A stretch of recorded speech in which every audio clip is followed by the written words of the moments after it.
Hello friends, welcome to Tide Plus. कैसे हैं आप सब लोग? आए बच्चे होंगे, मस्त होंगे, बढ़िया होंगे और आपकी पढ़ाई बेहतरीन तरीके से चल रही होगी। तो आशा करता हूँ आप सभी लोग रेगुलर होंगे और रेगुलर क्लासों को ले रहे होंगे। तो चलिए क्लास को शुरू करते हैं बिना देरी के। दोस्तों, जैसा कि आपको पता है, हिंदी चैप्टर वाइज ए क्लास होती है 9 AM पर मंडे टू सैटरडे। महत्वपूर्ण टॉपिक जीके जीएस ए क्लास होती है 2 PM पर मंडे टू सैटरडे। और इस क्लास की पीडीएफ आप मेरे टेलीग्राम चैनल से डाउनलोड कर सकते हैं। टेलीग्राम की लिंक वीडियो के डिस्क्रिप्शन में डली है, वहां जाकर आप और सभी क्लासों की भी पीडीएफ प्राप्त कर सकते हैं। A class all state government exam के लिए, चाहे लेखपाल, कांस्टेबल, चाहे ईपी ट्रिपल एससी पैट, चाहे बीडीओ, किसी भी ऑल स्टेट गवर्नमेंट एग्जाम की तैयारी कर रहे हो तो इस क्लास को आप जरूर देखिए। तो चलिए क्लास को शुरू करते हैं बिना देरी के। दोस्तों, आज के इस क्लास में मैं आपके साथ बाघ के भेद जो कि डिटेल में आपको समझाऊंगा, क्योंकि यह अच्छा टॉपिक है। कोई भी इस टॉपिक को नहीं पढ़ता और ना ही इस टॉपिक को कोई पढ़ाता है। सभी लोग रस, छंद, अलंकार, वर्णमाला इत्यादि सभी चैप्टर पढ़ लेते हैं, लेकिन इस चैप्टर को नहीं पढ़ते हैं। तो मैं इस चैप्टर को पहले डिटेल में समझाऊंगा, फिर इससे संबंधित जितने भी इंपॉर्टेंट क्वेश्चन बनेंगे मैं आपके साथ पार्ट 2 में डिस्कस करूंगा। तो चलिए बताइए, स्टार्ट करते हैं। समझिए, देखिए वाक्य क्या होते हैं। वाक्य क्या होते हैं, पहले इसे समझिए। वाक्य क्या होते हैं? दो या दो से अधिक पदों के सार्थक समूह को जिसका पूरा पूरा अर्थ निकलता हो वाक्य कहते हैं। ठीक दोस्तों, इतना समझ में आ गया। जैसे कि उदाहरण, सत्य कड़वा होता है, एक वाक्य है। क्या? एक वाक्य है। ठीक, क्योंकि इसका पूरा अर्थ निकलता है किंतु सत्य होता कड़वा है। आया ना समझ? वाक्य नहीं है क्योंकि इसका अर्थ नहीं निकलता है। आ गया समझ?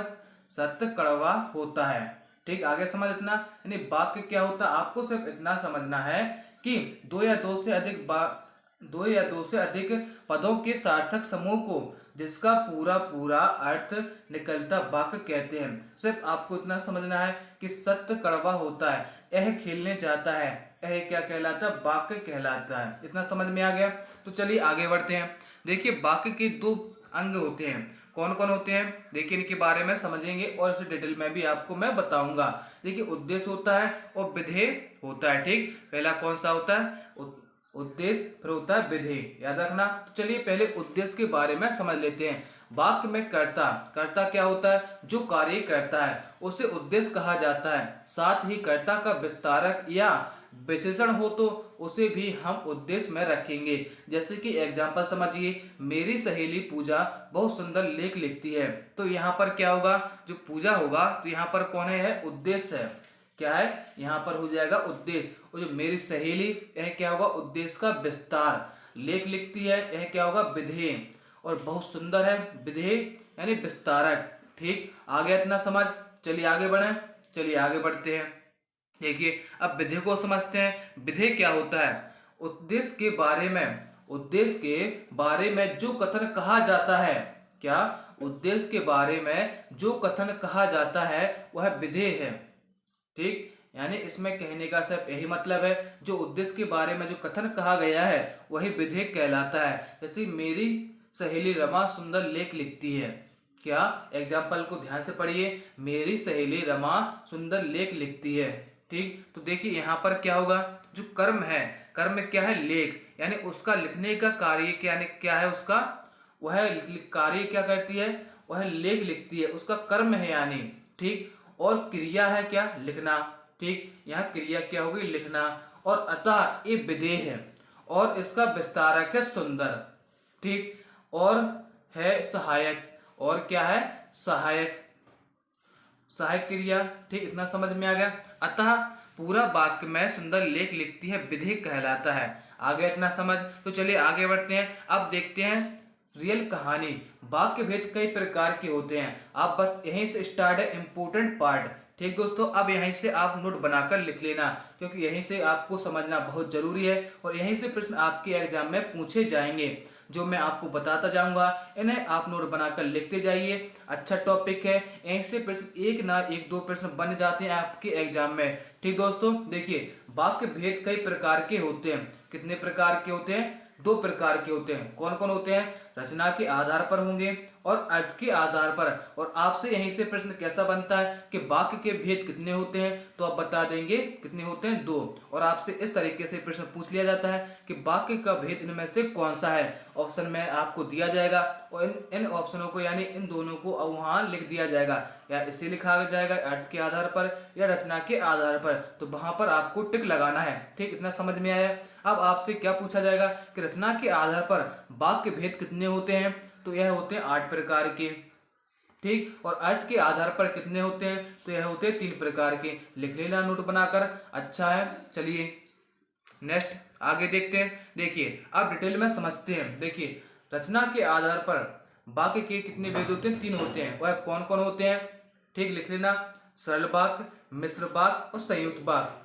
क्या क्या, सरल वाक्य, मिश्र वाक्य और संयुक्त वाक्य। अब इनके बारे में भी डिटेल में समझते हैं। देखिए सरल वाक्य क्या होता है, सिंपल सिंटैक्स।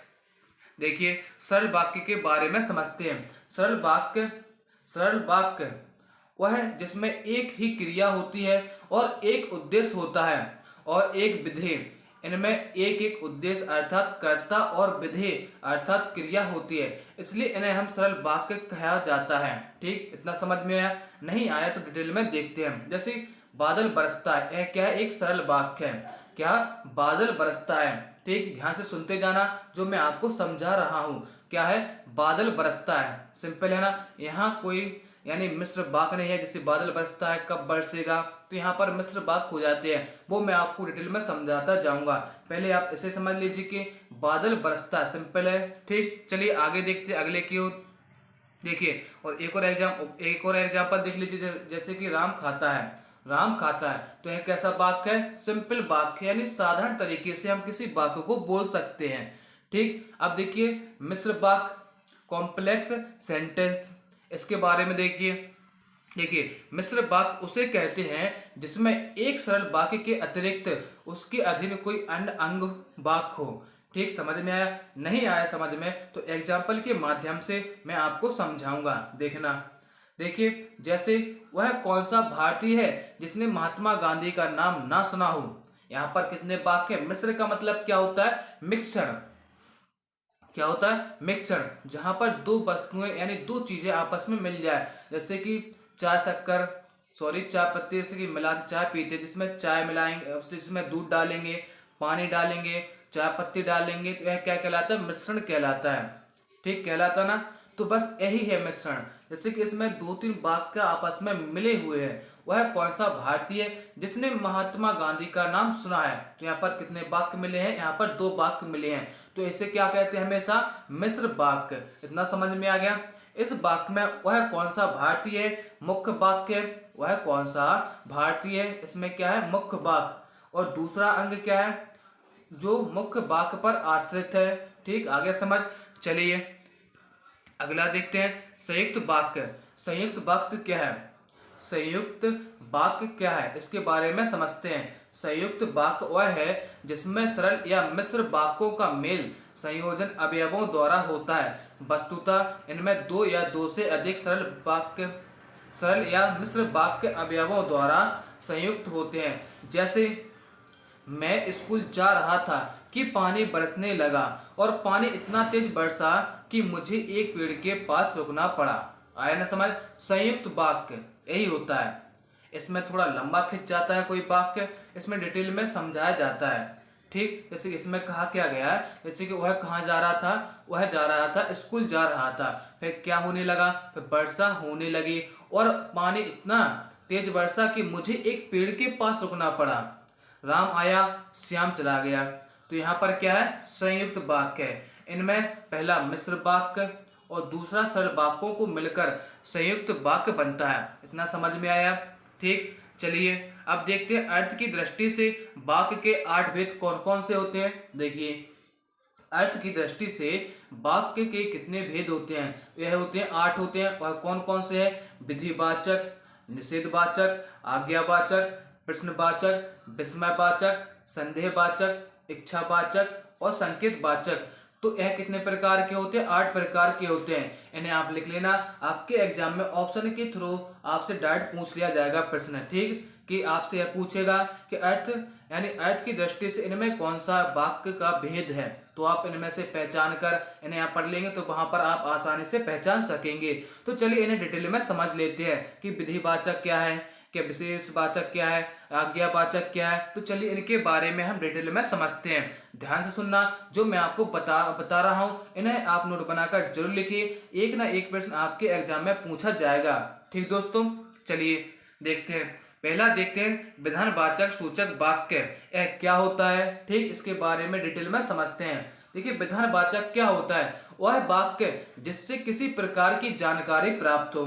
ठीक, आगे इतना समझ, इसी लाइन से आपको समझना है, फिर मैं एग्जाम्पल के थ्रू आपको समझाऊंगा। वह वाक्य जिससे किसी प्रकार की जानकारी प्राप्त हो वह क्या कहलाता है? विधानवाचक वाक्य कहलाता है। जैसे मेरा भारत, हमने यहाँ समझ, जैसे कि मैंने आपसे बोल दिया कि मेरा भारत है, आप क्या कहोगे? क्या है बताइए, ये कहेंगे ना कि बताए ना, ये कहेंगे कैसे? जैसे कि मैंने बोल दिया राम के पिता का नाम डॉट डॉट है, आप क्या पहचानेंगे? नहीं पहचान पाएंगे ना। तो बस यही है कि जैसे कि मैंने यहाँ पर और एक्सप्लेन कर दिया कि मेरा भारत महान है, तो आप पहचान सके। बस यहाँ पर आपको जानकारी मिलनी चाहिए, जैसे कि मेरा भारत क्या है? महान है। एक आपको यह जानकारी मिल गई ना कि यह यानी हमारा भारत क्या है? महान है। और राम के पिता का नाम क्या है? दशरथ है। तो आपको इतनी जानकारी मिल गई है कि आपको कि राम के पिता का नाम क्या है? दशरथ है। ठीक, इतना पहचान लिया। बस यही जानकारी आपको यानी विधानवाचक कहलाती है। गंगा नदी भारत की पवित्रतम नदी है। ठीक, अगर मैं आपसे बोल दूं कि गंगा नदी भारत की डॉट डॉट नदी है, तो आप क्या कहेंगे? नहीं पहचान में आएगा, क्या है? नहीं पहचान में आएगा। तो मैंने आपको एक्सप्लेन कर दिया गंगा नदी भारत की क्या है? पवित्रतम नदी है। आप पहचान सके कि हाँ गंगा नदी क्या है? भारत की पवित्रतम नदी है।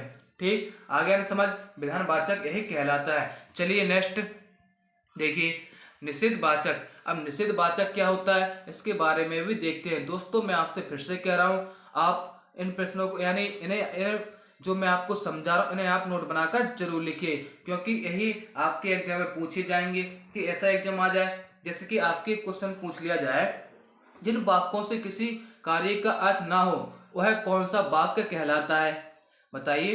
तो वहां पर आपको ऑप्शन दिया जाएगा, प्रश्नवाचक यानी विधानवाचक, और आपको निषेधवाचक। आपको ऐसे ही ऑप्शन मिलेंगे जैसे आज्ञावाचक। तो आप पहचान क्या करेंगे कि वहां पर कौन सा है? निषेधवाचक। ठीक, इस तरीके से भी आपसे एग्जाम में पूछेगा प्रश्न घुमा फिरा कर। तो आप इन्हें जो मैं आपको डेफिनेशन इनकी बता रहा हूं इन्हें आप लिखते जाइए। ठीक दोस्तों, जिन वाक्यों से आप देखिए निषेधवाचक क्या कहलाते हैं? जिन वाक्यों से किसी कार्य का ना होने का भाव प्रकट होता है उन्हें क्या कहते हैं? निषेधवाचक कहते हैं। ठीक, अब होते क्या है देखिए निषेधवाचक, ऐसे मैंने चाय नहीं पी, जहां पर भी जिस वाक्य में क्या लिखा हो नहीं, तो वहां पर हमेशा क्या होता है? निषेधवाचक। यह आप ध्यान रखना और इसे नोट बनाकर लिख लेना। तो वहां पर हमेशा क्या होता है? निषेधवाचक होता है। जैसे कि मैंने चाय नहीं पी, तो यहाँ पर क्या है? नहीं आया ना। जैसे मैंने खाना नहीं खाया, तो यहाँ पर क्या आया? नहीं। तो यह कौन सा कहलाएगा वाक्य? निषेधवाचक। जैसे कि मैं खेलने नहीं जाऊंगा, तो वहां पर क्या होगा? नहीं। तो वहां पर क्या कहलाएगा? निषेधवाचक वाक्य। तो यह तो बहुत सरल है, तो आपको इसके बारे में समझ में आ गया होगा, आशा करता हूं। चलिए अगले की ओर बढ़ते हैं, प्रश्नवाचक वाक्य। अब प्रश्नवाचक वाक्य क्या होता है? वह वाक्य जिसके द्वारा किसी प्रकार प्रश्न किया जाता है। देखिए अब एग्जाम्पल के थ्रू समझिए। ठीक, इतना तो आपको समझ में आ गया होगा। ऐसे भारत का क्षेत्रफल कितना है? राम वहां गया था कि नहीं? या फिर जैसे राम के पिता कौन है? दशरथ कहाँ के राजा है? तो यहाँ पर क्या कहाँ, यानी आपको इतना क्लियर नहीं हो पा रहा है कि वो इसका क्षेत्रफल क्या है। जैसे राम के पिता कौन है, नहीं चल रहा है यहाँ पर पता। बस यहाँ पर आपको जहां पर क्वेश्चन मार्क कैसे लिख जाए, तो वहां पर क्या होता है? प्रश्नवाचक चिन्ह होता है। आपको इतना समझ में आ गया होगा, आशा करता हूं। ठीक दोस्तों, चलिए अगले की ओर बढ़ते हैं।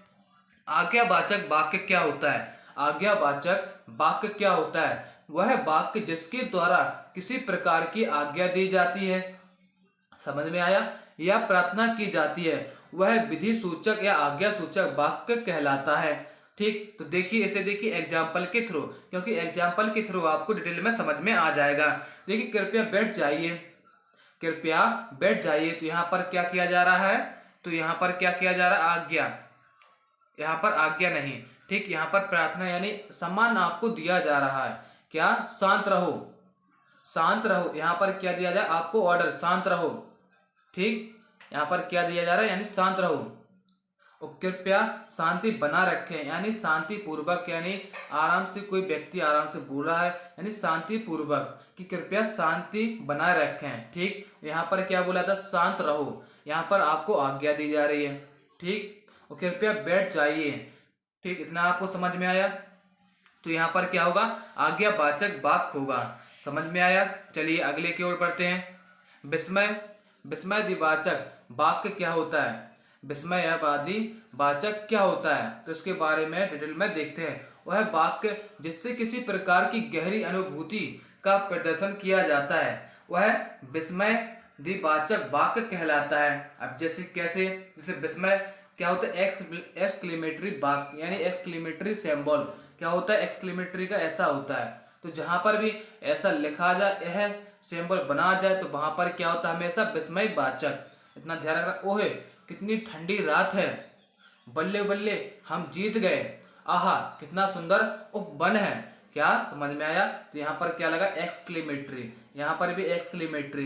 तो इस तरीके से आप पहचान सकते हैं, जहां पर भी यह सिंबल लगा हो तो वहां पर क्या होता है? विस्मयवाचक। इतना समझ में आया? चलिए आगे बढ़ते हैं। इच्छावाचक वाक्य, जिन वाक्यों में किसी इच्छा, आकांक्षा या आशीर्वाद का बोध होता है उन्हें इच्छावाचक वाक्य कहते हैं। ठीक दोस्तों, अगर आपको वीडियो अच्छी लग रही हो तो लाइक कीजिए और शेयर कीजिए, और चैनल को जिन लोगों ने सब्सक्राइब नहीं किया वो जल्दी जाकर चैनल को सब्सक्राइब कर ले। चलिए बताइए इच्छावाचक क्या होता है? इच्छा से यहाँ से आपको समझ में आ रहा होगा, कोई भी इच्छा, जैसे कि हमें किसी वस्तु की लेने की, तो हम ले लेते हैं। ठीक, वहां पर क्या होता है? इच्छावाचक। इतना तो आपको कंफर्म हो गया। तो चलिए डेफिनेशन भी देखते हैं। जिन वाक्यों में किसी इच्छा, आकांक्षा या आशीर्वाद का बोध हो उसे क्या कहते हैं? इच्छावाचक कहते हैं। भगवान तुम्हें दीर्घायु करे, 9 वर्ष मंगलमय हो। ठीक, आ गया समझ? 9 वर्ष मंगलमय हो और भगवान तुम्हें दीर्घायु करे। इतना समझ में आ गया? चलिए आगे बढ़ते हैं। संकेत वाचक वाक्य क्या होता है? अब संकेत वाचक, संकेत से क्या होता है? जैसे कि आप हो, यानी कोई जैसे कि बोल नहीं पाता है, वह इशारे में संकेत से बताता है, तो वह वहां पर क्या होता है? संकेत वाचक। तो चलिए इसे डिटेल में समझ लेते हैं। देखिए, जिन वाक्यों में किसी संकेत का बोध हो उन्हें क्या कहते हैं? संकेत वाचक। आपको पढ़ने से ही समझ में आ रहा होगा, आशा करता हूं। तो चलिए इसे एग्जाम्पल के माध्यम से भी समझ लेते हैं। जैसे मनोज का मकान उस दिशा में है, यहाँ पर क्या दिया गया है? दिशा बताई गई है आपको सिर्फ, कि ये तो नहीं घर वहां पर बता दिया, किसी का नहीं बताया ना। तो यहाँ पर आपको सिर्फ एक दिशा बताई गई है कि आप यहाँ से आप इस दिशा में चले जाइए, वहीं पर क्या होगा? मनोज का मकान होगा। ठीक, तो सोनू उधर रहता है। उधर कहाँ? जैसे कि कोई व्यक्ति आपके पास में खड़ा है और आपसे क्या पूछा है कि सोनू का घर कहाँ पर है या सोनू किधर रहता है, तो आप इशारे में ऐसे बता देंगे कि वहां पर रहता है। तो बस यही है संकेत वाचक, यानी आप संकेत के माध्यम से समझाएंगे। जैसे कि एक कोई व्यक्ति अगर जैसे कि बोल नहीं पाता है तो वहां पर तो वो संकेत के माध्यम से ही समझाएगा। आगे समझ? चलिए आगे बढ़ते हैं। देखिए संदेहवाचक, जिन वाक्यों में संदेह का बोध हो। संदेहवाचक क्या होता है? संदेहवाचक संदेह, आपको किसी के ऊपर क्या हो? संदेह हो। जैसे कि चोर चोरी करता है, पुलिस वाला क्या कहता है? 4 लोगों को खड़ा कर लिया। ठीक, जिनमें से 3 व्यक्ति सही हैं और एक व्यक्ति जिसने चोरी की वह खड़ा है, वो तो डरेगा, डरेगा ना। तो वो पुलिस वाला क्या करेगा? उन चारों लोगों को देखेगा, फिर ठीक है, उन पर संदेह करेगा कि ये चोर होगा या ये चोर होगा, यानी उन चारों में देखेगा कौन चोर होगा। यानी यह क्या कहलाता है? संदेहवाचक। यानी किसी व्यक्ति के ऊपर संदेह करना, यह भी हो सकता है। ठीक, यानी संदेहवाचक को हम डिटेल में समझते हैं। देखिए, जिन वाक्यों में संदेह का बोध हो उन्हें क्या कहते हैं? संदेहवाचक कहते हैं। जैसे कि एग्जाम्पल, क्या वह यहाँ आया था? आया है। क्या उसने काम कर लिया? ठीक, यहाँ क्या होगा, संदेहवाचक होगा। क्या उसने काम कर लिया, वो वहां गया था, समझ में आया, वह खेलने गया था, कि वह अब जाएगा, कि वह होके आया है, खेल कर आया है। तो ठीक यही क्या होता है, संदेहवाचक। देखिए ऐसा भी होता है, क्या उसने एग्जाम पार कर लिया, ठीक, क्या होता है, यह संदेह होता है, यानी संदेह करते हैं। क्या वह यहाँ आया, ठीक, क्या उसने काम कर लिया। इतना समझ में आया।